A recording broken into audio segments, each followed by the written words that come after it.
വിശ്വസിക്കുന്നു. എല്ലാവർക്കും ശ്രീകൃഷ്ണ ജയന്തി ആശംസകൾ. ശ്രീകൃഷ്ണ ജയന്തിയായിട്ട് രാവിലെ തന്നെ അമ്പലത്തിൽ പോകണമെന്നൊക്കെ വിചാരിച്ചെങ്കിലും മടി അങ്ങോട്ട് അനുവദിച്ചിരുന്നില്ല കേട്ടോ. രാവിലെ എണീറ്റ് വന്നപ്പോൾ തന്നെ 9 മണി കഴിഞ്ഞു. പിന്നെ ബ്രേക്ക്ഫാസ്റ്റൊക്കെ ഉണ്ടാക്കി വന്നപ്പോഴത്തേനും നല്ല താമസിച്ച്. അതുമാത്രമല്ല, ഈ അനൗൺസ്മെൻറ്റ് അതുവഴി ഇങ്ങനെ പോകുന്നുണ്ട്, ശ്രീകൃഷ്ണ ജയന്തിയുടെ ഘോഷയാത്ര അമ്പലത്തിൽ നിന്ന് പുറപ്പെടും, ഇത്ര സമയത്തിന് പോകുമെന്നൊക്കെ പറഞ്ഞിട്ട്. അപ്പോഴത്തേനും വീട്ടിൽ കിടന്ന് ഭയങ്കര വഴക്കാം. ഉച്ചയായപ്പോൾ തൊട്ട് തുടങ്ങിയത്, അമ്മ 4 മണിയായോ എന്ന് ചോദിച്ചിട്ട്. പിന്നെ ഞാൻ പറഞ്ഞു പെട്ടെന്ന് വന്ന് വണ്ടി കഴുകാമെങ്കിൽ നമുക്ക് പെട്ടെന്ന് ഇറങ്ങാമെന്ന്. വീട്ടിൽ നിന്ന് ഇറങ്ങിയപ്പോൾ തന്നെ 4:30 ഞാൻ വിചാരിച്ചു, എൻ്റെ കാര്യത്തിൽ ഇത് തീരുമാനമാകുമെന്ന്. ഇതെങ്ങാനും കാണാൻ പറ്റിയില്ലായിരുന്നെങ്കിൽ ഇന്ന് എനിക്ക് സമാധാനമായിട്ട് വീട്ടിൽ ഇരിക്കാൻ പറ്റില്ല കേട്ടോ. അപ്പോൾ ഘോഷയാത്ര കണ്ടിട്ട് ഞങ്ങൾ നേരെ അഗസ്ത്യകോട് അമ്പലത്തിൽ എത്തി.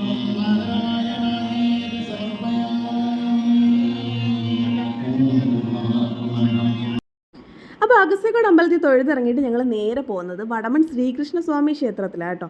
അവിടെയും കൂടെ തൊഴുതിട്ട് വീട്ടിലോട്ട് പോകാമെന്ന് വിചാരിച്ചു.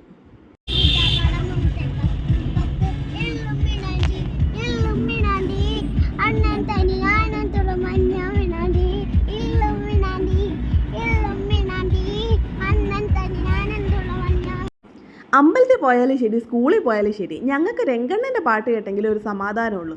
ഈ ഒരു കാര്യത്തിൽ നോ കോംപ്രമൈസാണ്. വേറെ ഒരു പാട്ടും ഇടണമെന്ന് അവർക്ക് വലിയ താല്പര്യമൊന്നുമില്ല.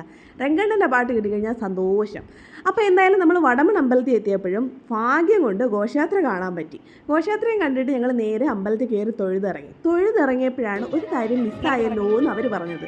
വേറെ ഒന്നുമല്ല കേട്ടോ, മീനെ കാണാൻ പറ്റിയില്ല. ഇവിടെ അമ്പലക്കുളം ഉണ്ട്, അമ്പലക്കുളം നിറച്ച് മീനാണ്. അപ്പം മീനെ കാണാൻ പറ്റിയില്ലെന്നും പറഞ്ഞ് തൊഴുതതിന് ശേഷം ഞങ്ങൾ രണ്ടാമതിന് മീനെ കാണാൻ പൊയ്ക്കൊണ്ടിരിക്കുകയാണ്.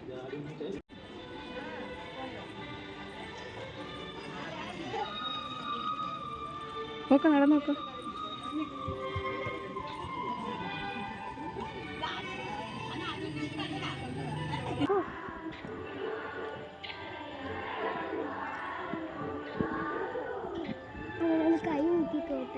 വേണ്ട വേണ്ട വേണ്ട,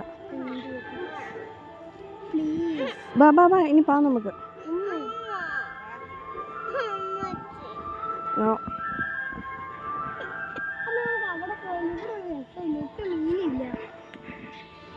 അമ്പലക്കുളം എത്തിയപ്പോഴത്തേന് 2 പേരുടെ ആവശ്യങ്ങൾ കൂടി വന്നു കേട്ടോ.